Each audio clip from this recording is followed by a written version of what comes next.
two men, J and B, are conversing together. J thinks that he comprehends what B is saying to him. J may even imagine that he fully understands B. This is a common illusion. Only up to a point, J does comprehend and understand B. Each and every person is unique. As such, the meaningful content of whatever he says is something quite special to him. It is almost impossible to convey this meaningful mental content fully and exactly through its verbal formulation. Since the listener has his own conditioned meaningful content for the words used, the actual communication that takes place is not quite what was intended or expected.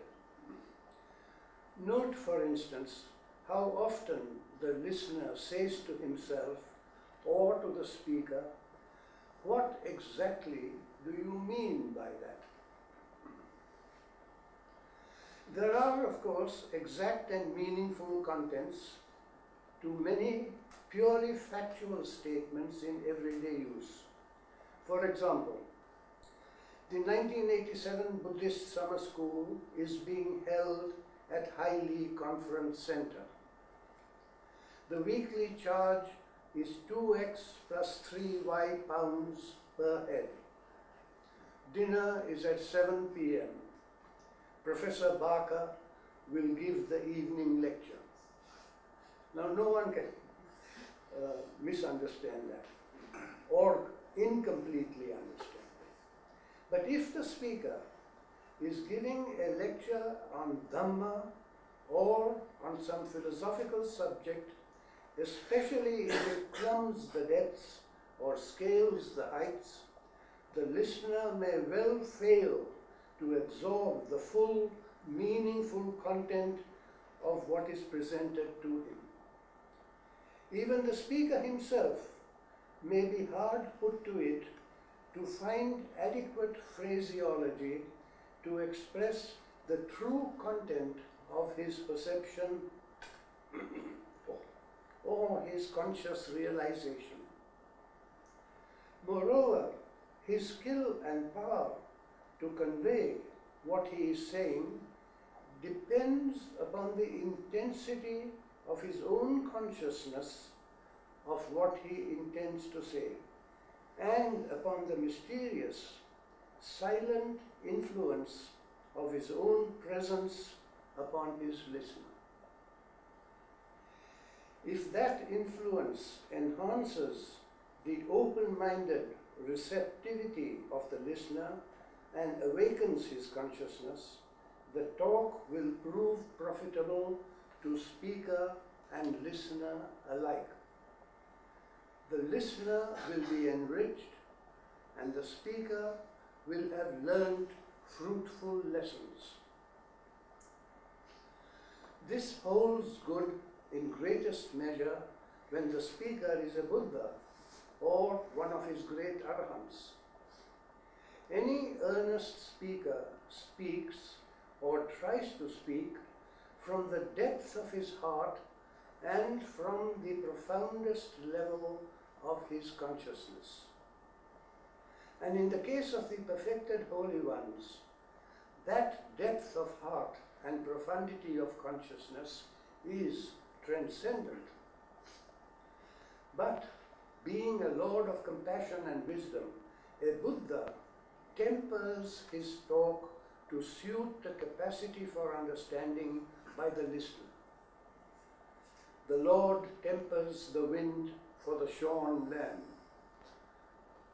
Nevertheless, being a Buddha, an arahant possessed of holistic consciousness, which is at home in the context of infinity and eternity, the quality and substance of what he gives out will necessarily carry with it the characteristics of that transcendent context.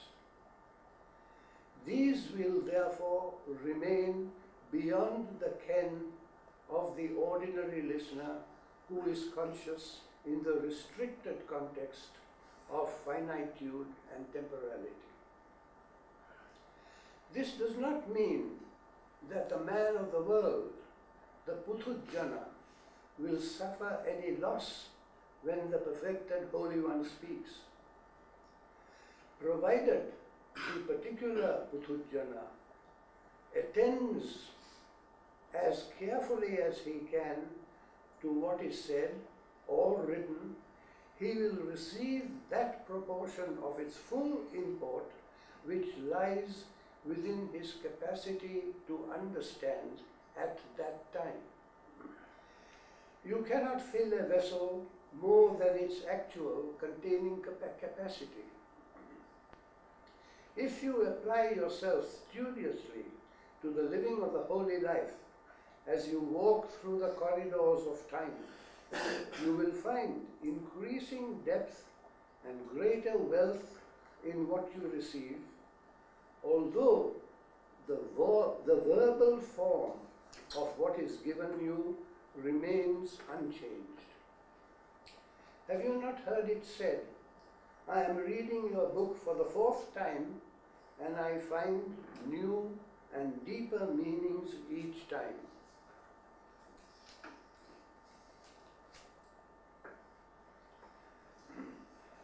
As you all know, there are a few key words in the Buddha's teaching. For example, dukkha, tanha, magga, nibbana, etc. The teaching, forged in the fires of tribulation, perfected in the light of wisdom, and shaped by the heart of boundless compassion, is such a lovely whole that to understand the meaning of any one of those key words illumines the whole of his all-healing teaching. The Lord said, this comes in the Majjhima 140, the Alagadupama Sutta, formerly, monks as well as now, I simply make known dukkha and the utter ending of dukkha. Announcing the 4 noble truths, the first one lays down, you will find the fullest description in the Mahasatipatthana Sutta. Jati, birth or the conditioned state, is dukkha. Old age is dukkha. Maranam, death is dukkha. Grief, lamentation, suffering, misery and despair, soka parideva dukkha, domanasa upayasa, is dukkha. Not to get what is wished for is dukkha. In short, the 5 groups that arise from grasping in terms of rupa, vedana, sanya, sankhara, vijnana, are all connected with dukkha. The Buddha presented dukkha comprehensively for his day. 25 centuries have passed by since then. So, perhaps, we may be permitted to make a modern presentation which is more or less comprehensive for our day.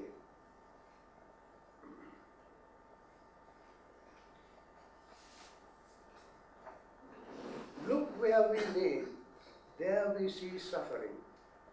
The suffering caused by hunger, disease, homelessness, loneliness, frustration, fear, failure, anxiety, worry, perplexity. There is the pain of growing up, of misfortune or lack of opportunity.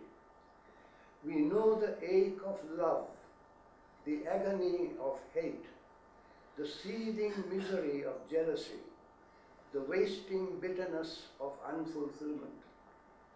We bear the burden of looking after possessions, of shouldering too many responsibilities, of slaving for mere existence. Boredom crushes us. The sharp goad of conscience, the unwelcome necessity for making certain decisions, the cruel thrust of fate, the malignity of circumstance, the trial of separation from loved ones, or of being forced into an uncongenial environment. All these cause suffering. There is the sorrow of being misunderstood, unappreciated, ill-treated. The laceration of futile longing for the look that is never given, the word that is never spoken, the letter that never comes. The tearing of the heart by the bad, cruel, or faithless husband or wife, by the beloved who will not disengage herself graciously or humanly, by the friend who shuts his eyes or refuses to hear. The sudden stab by the parent who forgets to kiss and the teacher who fails to approve. There is the grief associated with old age and waning faculties. There is the torment of the condemned man in his cell, the oppression of ideologies, the hell of the concentration camp. There is the acute suffering of seeing others suffer, of one's own inability or helplessness to relieve misery, to right wrongs, to prevent disasters. There is the suffering which must be borne because sin and evil have to be endured till one is able, with help, to deal with them. There is piteous suffering due to our own ignorance, to our own stupidity, to remorse and regret. There is deep suffering due to intellectual travail. What is truth, goodness, justice, freedom, peace, love? What is the right way of life? Who or what is God, or whatever is the supreme? Is there, in fact, any God? And if there is God, the God presented by our heritage, how is evil so triumphant, pain and misery so universal? Life seems so meaningless, especially when we know the agony caused by the destruction of the good to which we gave ourselves, by the shattering of our ideals, by the discovery of the inadequacy, even of the falsity, of our sincere beliefs, our deep-seated convictions, by the annihilation of the foundations on which we had built our house of life. All pain is obvious suffering, but the thorn of suffering pierces every pleasure bud too, for there is no joyous meeting without the pain of parting overshadowing it, no feasting without its end in sight, no security without bondage, no freedom without uncertainty, no hope without fear and anxiety. There is no terminating of toil without beginning all over again. There is no acquisition, success, or achievement for the separate self, but that the ego must buy it with death. There is the inconsolable grief of death, the death of a love, a cherished hope, an exalted ideal, the death of the companion since childhood days, of the comrade in the field, of the parent, of the life partner, of one's own child. The break in the intercourse is a scar on the heart of the living. It leaves its mark for all time. It makes a mockery of pious beliefs.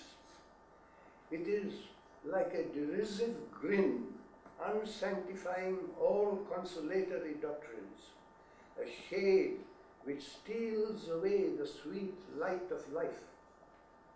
It harries a man like an avenging fury, so that he is driven willy-nilly to seek an insurance against the dark hereafter, and also against recurring present discomfort.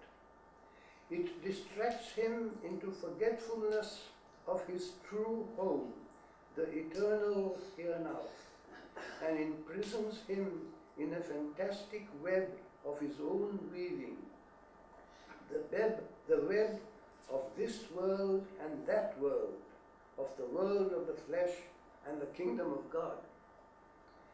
There is supremely that agony of the dark night of the soul. No pulse, no God, only a silent abyss.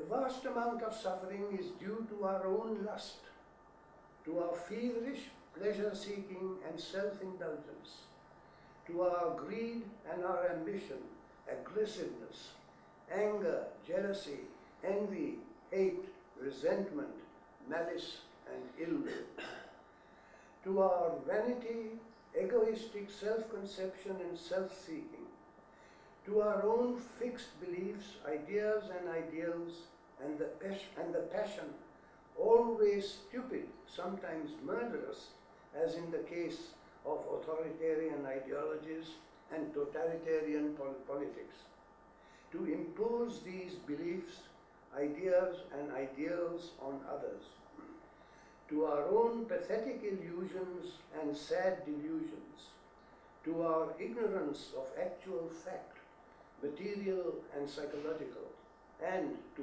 fear. All such sources of suffering constitute evil.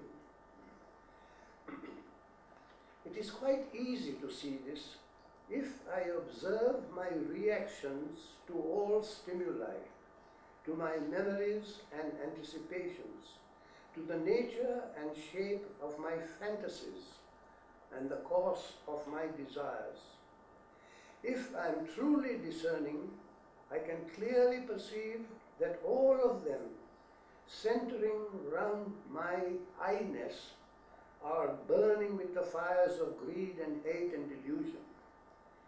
I like the taste of meat, so I kill or am indirectly involved in butchery. I am enamored of that woman, so I lust after her, and I can indulge my passion at least in imagination without let or hindrance. I am attracted by that object, so I want to possess it. I have an aggressive ambition to amass wealth, to rise to fame and succeed in great achievements. So I ruthlessly, cunningly, and with stifled conscience assert my supremacy over others, dominating them by any means or depriving them even of the necessities of existence. I have the passion of the ignorant and conceited to save souls, so I evangelize militantly, even become a torque morta. I dislike this person or that thing, so I hurt the person or destroy the thing. I want to be safe and salved, so I act according to my delusion and live as an image untrue to what I really am. All my passions, desires and thoughts, all ego-centered, arise out of my psyche. I am the originator and perpetuator of evil. My evil is the source of suffering for myself and my whole environment.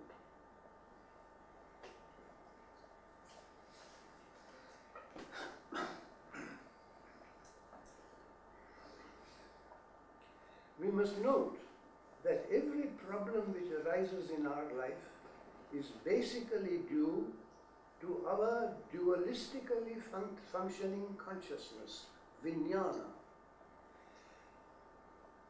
enslaved as it is by our desires. Here in Britain, one of the sentiments of a patriotic poem most lustily sung is that Britons never, never, never shall be slaves. The fact is that Britons, like all the 5 billion members of the human race, are abject slaves of their desires, passions, beliefs, convictions, ambitions, and a whole host of evil things, producing dukkha, not only for ourselves individually, but also universally. Millions of animals brutally slain for sport or food, great rain-bearing forests senselessly destroyed, etc. The root source of all forces for evil is, of course, ignorance. Avidya, Sanskrit avidya. In the Sammaditthi Sutta, Sariputta, the honored Arahant, defines ignorance as not to know the 4 noble truths: dukkha, its cause, its extinction, the way to its extinction. That is the Noble Eightfold Path. We must be careful how we understand avidya and its opposite vidya, usually translated as knowledge. It is not knowledge like the knowledge of cookery or algebra or piano playing. The root of the word is vid, which means to see. We have the saying, seeing is believing. Really, to see means to be clearly and fully conscious of. Whatever we are thus conscious of, we can do perfectly. Remember Plato's teaching, you really know only what you can do.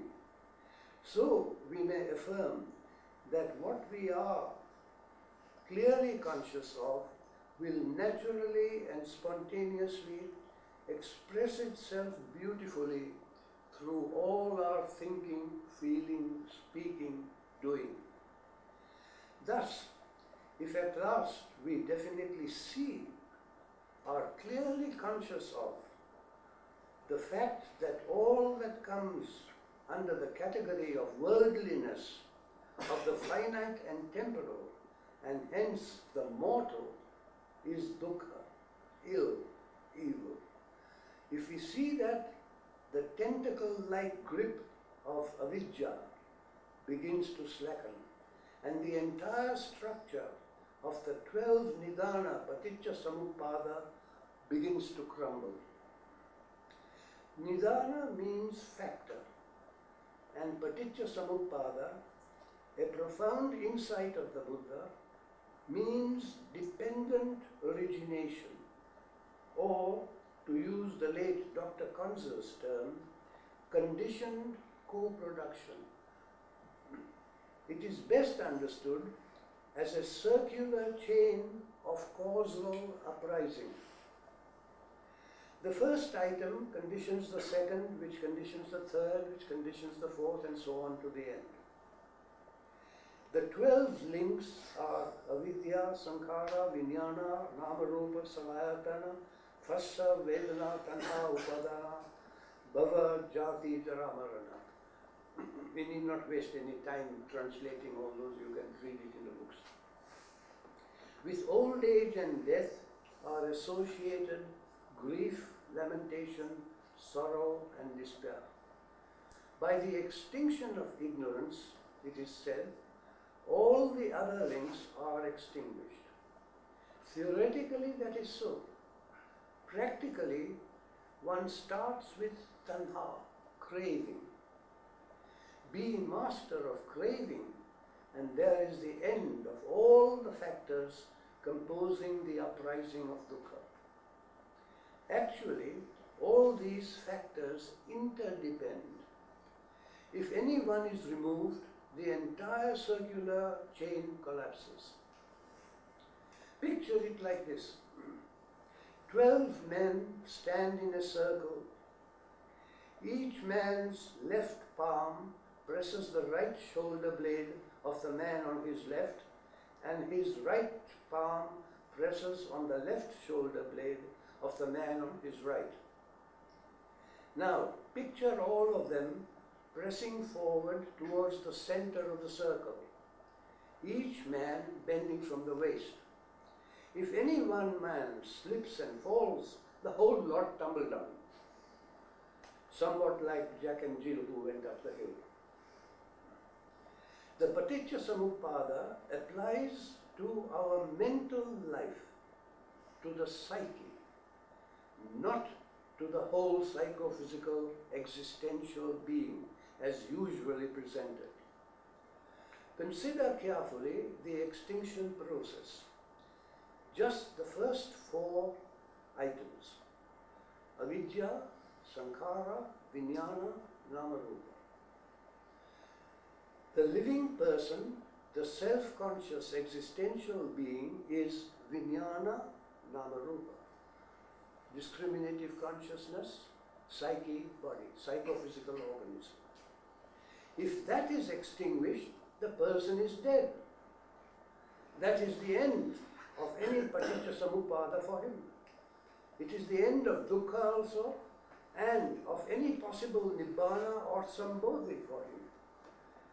But if we see that the extinction of vijnana namarupa really means the extinction of the name and shape, the namarupa, of a feeling or a thought process, and also of the awareness, the vijnana of that thought process, and see that it all derives from the state of ignorance, then the Paticca Samuppada makes good sense and is psychologically sound. Cut out all this business about previous lives and future lives and all the rest of it. This is what we can deal with practically here and now. The man himself is still alive, and so the Paticca Samuppada can still apply to the thought processes and the consciousness processes that arise in him throughout his life. It was not known in the days of the Buddha that evolution and heredity have determined and molded our body and brain, the rupa, and some of our sankhara. Other sankhara and our sanya are the conditioned products of our environment, nurture and training, and our own mental and physical activities. Body and brain are the product of hundreds of millions of years of gradual evolution, nature's work involving trial and error, selection and rejection, chance and probability and uncertainty. The general idea or the laws of karma are absolute is totally absurd, really. The universal process has definitely elasticity in it and flexibility. Remember that the universal process, the karmic process, is not rigidly deterministic. Elasticity and flexibility do operate in the universe, and predictability does have some limitations. The historical period, say the last 6 or 7 millennia, has seen the rise and fall of civilizations.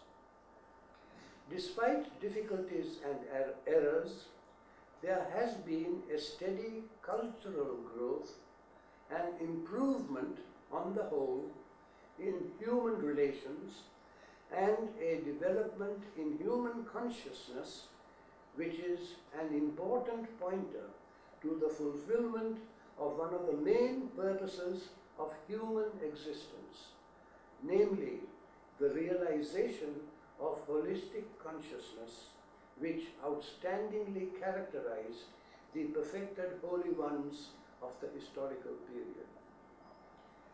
We know the names of only a few of them: Zarathustra, Moses, Gautama the Buddha, Jesus the Christ, Sri Krishna. The great teachers of the Upanishads like Yajnavalkya, Shvetasvatara, Shakayanya, Satyakama Jabala, Nachiketas, King Pravahana Jaivali, Ajatashatru, King of Kasi, Uddalaka, Aruni, he was the one who said Tattvam Asi, that art thou, and many others. The great poet seers of the Vedas like Prajapati Parameshtin, Brihadeva, Vamadeva, and several others. The great Tibetan and Zen teachers like Milarepa, Tsongkhapa, Tilopa, Naropa, Bodhidharma, Huineng and Huangpo, and we must never forget Lao Tzu and Huangzi. In the Isigili Sutta, the third volume of the Majjhima, the Buddha gives the names of over 100 Pacceka Buddhas and collectively mentions 500 Pacceka Buddhas. They are silent Buddhas. They don't teach. So our world has not been too short of perfected holy ones, even though mankind as a whole has been peculiarly blind to them. Our tragic blindness has brought untold dukkha into our lives. The ordinary context in which our consciousness functions is space and time, finitude and temporality. The perfect living of the brahmacharya, the holy life, so that we can say in the Buddha's words, done is what had to be done, enables consciousness to develop to its culminating point, namely holistic consciousness, which is the supreme development possible for a member of the species Homo sapiens. Our ordinary everyday consciousness is vijnana, but this holistic consciousness is what the Buddha called vijnanam anidasanam anantam sabbato pavam. Consciousness which is characterless, note carefully, which is characterless, endless, therefore beginningless, shining everywhere. And that phrase of the Buddha, which comes twice, once in the Majjhima, once in the Digha Nikaya, it may come elsewhere. I haven't read all the Pali canon. That is identical with the word Atma of the Upanishadic teachers. The perfected Holy One is the true human, the blissful Creator. We, the innumerable multitude, are still subhuman. I don't use the word subhuman pejoratively. It simply means that we are at different stages on the way into growing into perfect humanness. The Buddha called the way the Majjhima Patipada, the middle way. He pointed out that on the one hand, the way of self-indulgence in a plethora of sense pleasures was no way to heal dukkha. On the other hand, the way of extreme asceticism was decidedly to be shunned, for it could lead most successfully to decrepitude and death. Read the latter part of the Mahasihanada Sutta, Majjhima 1, 77 to 81, for a detailed account of the ghastly practices to which Gautama subjected himself. The practices to which the great Christian mystic Henry Suso subjected himself pale into insignificance beside Gautama's. Like Gautama, Suso also saw the futility of asceticism. The middle way is not a compromise between being a Sybarite and a self-tormentor, but it is a way of perfect austerity. Every item of the Buddha Magga is prefixed by Samma. To translate it as right this, right the other, is somewhat flebile. It aims at nothing short of perfection for the Puthujjana. You, the ordinary man, and I, the ordinary man, flower out into the Uttara or Mahapurusha, the Buddha, Lord of compassion and wisdom.